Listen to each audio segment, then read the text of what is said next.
પ્રશ્ન નંબર 3 જે છે એ બે વિભાગમાં વહેંચ્યો છે. ટોટલ જે સ્ટુડન્ટ છે એમાંથી હાફ સ્ટુડન્ટને આપણે કાર્બનિક પદાર્થ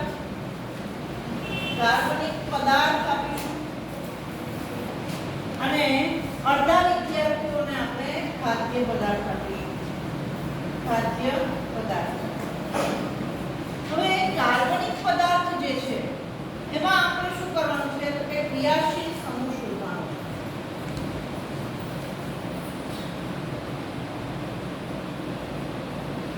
અને ખાદ્ય પદાર્થ છે એમાં કાર્બોહાઈડ્રેટ,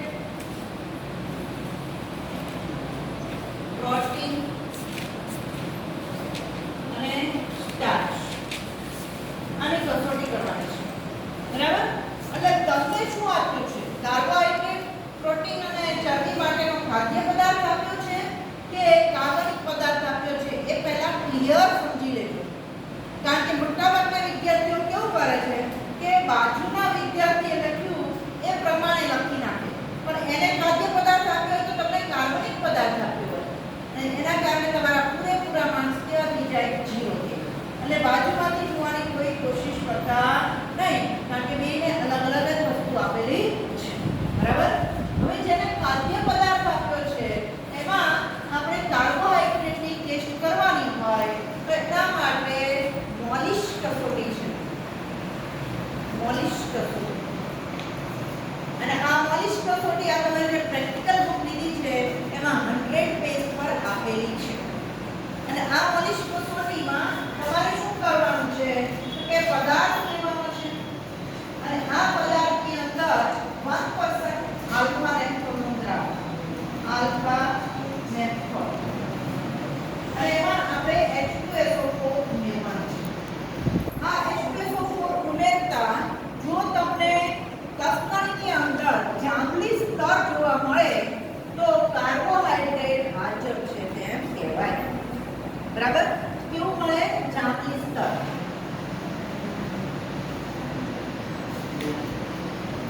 અને તો કાર્બોહાઈડ્રેટ હાજર.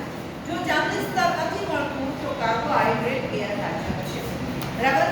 તમને આપેલો ખાદ્ય પદાર્થ જે છે એમાં ઘઉંનો લોટ હોય, બરાબર? તેમાં કાર્બોહાઈડ્રેટ હાજર હોય. બરાબર? પણ જો તમને દૂધ આપેલું છે તો દૂધની અંદર કાર્બોહાઈડ્રેટ કેવું હોય? ગેરહાજર હોય. બરાબર? એટલે તમને કાર્બોહાઈડ્રેટ વાળો પદાર્થ આપ્યો છે કે નહીં એ તમને કોમન સેન્સ થી પણ ખબર પડશે. એના આધારે પણ તમે લખી શકો છો. કસોટી પણ કરીને આપણે પરફેક્ટ ક્યાં પરિણામ આપવાનું છે કે તમારા પદાર્થની અંદર કાર્બોહાઈડ્રેટ હાજર છે કે નહીં. ધારો કે દૂધ આપ્યું છે તેની અંદર શું હાજર છે? ચરબી હાજર છે. બરાબર? હવે ચરબી હાજર હોય, ચરબી એટલે પ્રોટીન. બરાબર? પ્રોટીનની કસોટી અથવા ચરબીની કસોટી. બરાબર? તો આ પ્રોટીનની કસોટી માટે આપણે બાયયુરેટ ટેસ્ટ કરીએ છીએ. કઈ ટેસ્ટ કરીએ છીએ? બાયયુરેટ. બાયયુરેટ કસોટી એ કેવી રીતે કરવામાં આવે છે? તો આપણો જે પદાર્થ છે એને આપણે ગરમ કરીએ અને ત્યાર પછી એની અંદર કોપર સલ્ફેટનું દ્રાવણ ઉમેરીએ અને જો તે જાંબલી રંગનું દ્રાવણ થાય તો એનો અર્થ એમ થયો કે એમાં પ્રોટીન હાજર છે. બરાબર? આપણો જે પદાર્થ છે, પદાર્થ એની અંદર શું ઉમેરવાનું છે? CuSO4. બરાબર?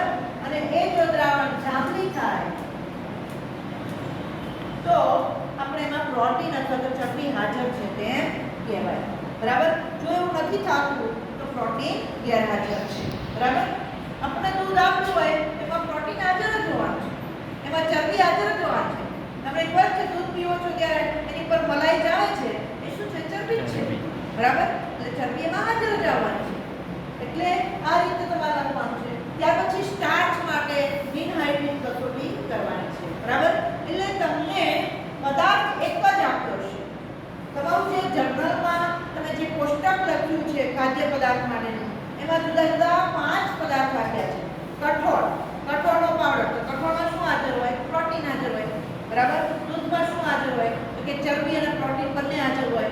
બરાબર? ચોખાનો લોટ તેમાં શું હાજર હોય? સ્ટાર્ચ હાજર હોય.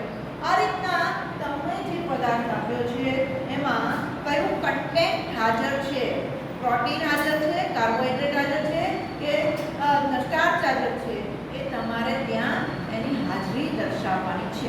અને આ દર્શાવીએ એટલે તમને 6 માર્ક્સ મળશે. અને દરેક કસોટી માટે કાર્બોહાઈડ્રેટની કસોટી માટે 2 માર્ક્સ, પ્રોટીનની કસોટી માટે 2 માર્ક્સ અને સ્ટાર્ચની કસોટી માટે 2 માર્ક્સ. આમ ટોટલ 6 માર્ક્સ છે.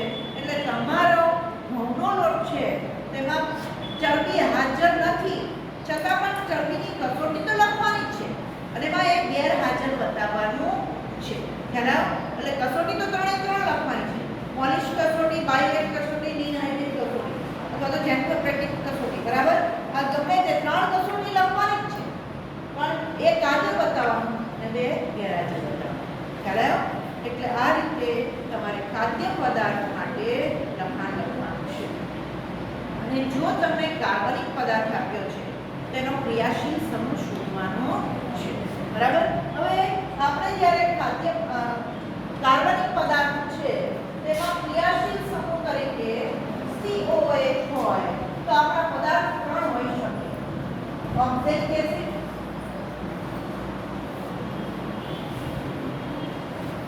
બેન્ઝોઇક એસિડ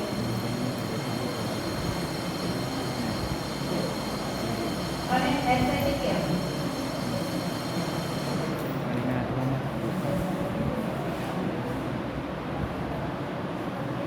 હવે તમારા પદાર્થની સ્થિતિ કેવી છે, ઘન પદાર્થ છે કે પ્રવાહી પદાર્થ છે, એના આધારે સૌપ્રથમ તમારામાં કોષ્ટક જે છે એના આધારે વર્ગીકરણ કરવાનું છે. આ બુક તમે વાપરવાનું છો અને તમને પરમિશન છે કે કાર્બનિક પદાર્થનો ક્રિયાશીલ સમૂહ શોધવા માટે તમે આ બુક વાપરી શકશો. અને આમાં ઘન પદાર્થ અને પ્રવાહી પદાર્થ માટે અલગ અલગ કોષ્ટક આપેલા છે, બરાબર? આ બુકમાં જે છે એ પેજ નંબર 85 અને 86 એના ઉપર આપણને આ જે કસોટીઓ આપી છે, જો પ્રવાહી હોય તો આ ચાર્ટ પ્રમાણે અને ઘન પદાર્થ હોય તો આ પ્રમાણે તમારે આગળ પછી કસોટી કરવાની અને જ્યાં તમને એ ક્રિયાશીલ સમૂહ મળે ત્યાર પછી એ ક્રિયાશીલ સમૂહની નિર્ણાયક કસોટી કરવાની, બરાબર? આપણા જે આ બંને પદાર્થ છે એ ઘન પદાર્થ છે અને આ પ્રવાહી પદાર્થ છે. તો તમને આપેલો પદાર્થ પ્રવાહી છે તો ક્લિયર ખબર પડે છે. અને એસિટિક એસિડ આપ્યો હોય તો એમાં તીવ્ર ખાટી વાસ આવે અને પ્લસ NaHCO3 સાથે NaHCO3 સોડિયમ બાયકાર્બોનેટ સાથે તમને ઉભરા મળે તો તમારો પદાર્થ એસિટિક એસિડ છે તેમાં ક્રિયાશીલ સમૂહ COH છે એટલે લખી નાખો પૂરેપૂરું લખાણ એટલે તમને પૂરેપૂરા 6 માર્ક્સ, બરાબર? અને આ જે 6 માર્ક્સ છે એમાં 5 માર્ક્સ તમારે કસોટીઓના છે અને 1 માર્ક્સ એ તમારું બંધારણનું સૂત્ર અને નામ છે. એટલે ઓક્ઝેલિક એસિડ અને બેન્ઝોઇક એસિડ અને એસિટિક એસિડ એના સૂત્ર લખીએ તો આ એસિટિક એસિડ માટે CH3COOH આમ લખો અને એસિટિક એસિડ લખો એટલે 1 માર્ક મળે. બેન્ઝોઇક એસિડ જે છે એના માટે તમે આ રીતે બેન્ઝીન લો અને એની ઉપર COOH લખો અને બેન્ઝોઇક એસિડ લખો એટલે 1 માર્ક, બરાબર? અને આ ઓક્ઝેલિક એસિડ છે HCOOH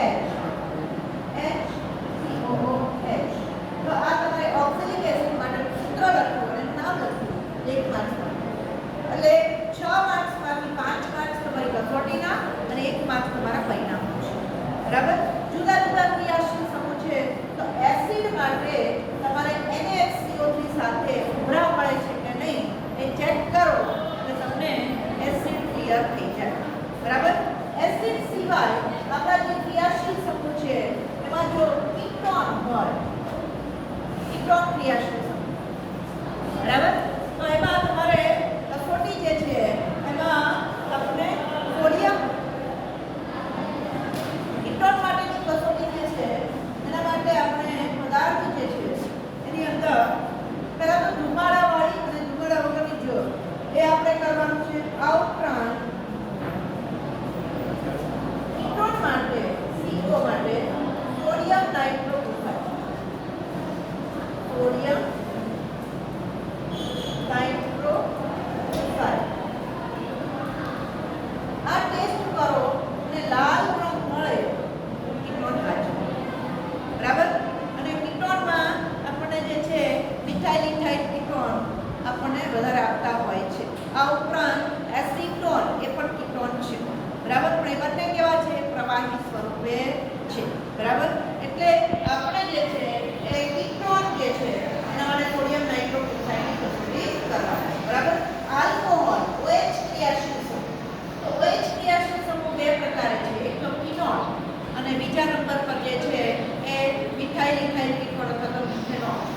બરાબર. તો મિથેનોલ જે છે એના માટે આપણે ટેસ્ટ કેવી કરવાની અને ફિનોલ માટેની ટેસ્ટ કેવી કરવાની. તો ફિનોલ તો તમને સુગંધથી પણ ખબર પડી જશે, ફિનાઇલ જેવી વાસ આવે અને લાલ રંગનું પ્રવાહી હોય એટલે ફિનોલ. બરાબર. અને જો તમારું લાલ રંગનું પ્રવાહી નથી, કલરલેસ છે, તેમાં આલ્કોહોલની ટેસ્ટ કરવા માટે આયોડોફોર્મ ટેસ્ટ કરવાની છે. આયોડોફોર્મ ટેસ્ટ. આયોડોફોર્મમાં પીળા અવક્ષેપ મળે તો તમારો આલ્કોહોલિક OH ક્રિયાશીલ સમૂહ હાજર છે. બરાબર. અને છેલ્લે એનેલિન એટલે કે NH2 ક્રિયાશીલ સમૂહ એ આપણે ટેસ્ટ કરવી છે. તો એનેલિનનું પણ દ્રાવણ કેવું હશે? રંગીન હશે, લાલ રંગનું દ્રાવણ હશે અને એમાં વાસ કેવી હશે? માછલી જેવી વાસ હશે. પણ તમે એ માછલી જેવી વાસ ન જાણતા હોય તો પણ એઝોરંગક ટેસ્ટ કરો અને લાલ રંગનો એઝોરંગક મળે, એઝોરંગક ટેસ્ટ, તો તમારું NH2 ક્રિયાશીલ સમૂહ હાજર છે એમ કહેવાય. બરાબર.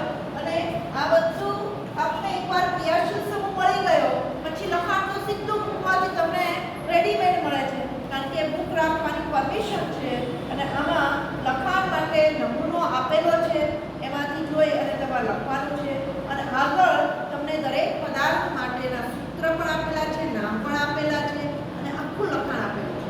એટલે તમને ધારો કે એમ ખબર પડે કે અહીંયા તમારો જે છે આ પદાર્થ ઓક્સેલિક એસિડ છે, તો અહીંયાથી બેકનું લખાણ આ રીતે લખી દેવાનું છે.